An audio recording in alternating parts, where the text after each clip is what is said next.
शुजाबाद के सियासी और समाजी रहनुमा मारूफ ज़मींदार राव मसूद बाबर एडवोकेट और राना मुरसलीन जखड़ एडवोकेट ने BBC उर्दू से गुफ्तगू में कहा कि अगर ज़राअत मजबूत करना है तो किसान को खुशहाल बनाना बहुत ज़रूरी है, क्योंकि ज़राअत को हमारे मुल्क की मईशत में रीढ़ की हड्डी समझा जाता है।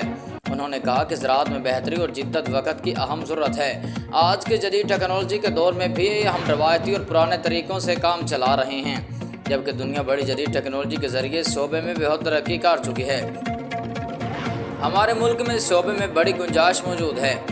अगर हुकूमत किसानों को जदीद ज़राई आलात और बीज फराहम करे तो न सिर्फ खुराक के मामले में हम खुद कफ़ील हो सकते हैं, बल्कि इससे कसीर तादाद में ज़र मुबादला भी कमाया जा सकता है। उन्होंने मज़ीद कहा कि हुकूमत की जानिब से किसानों को रियायती नरखों पर खाद और बीज मुहैया किया जाए ताकि किसान भी खुशहाल हो सके, क्योंकि किसान महंगा पानी, महंगा बीज, महंगी खाद खरीद कर किसान की कमर टूट गई है।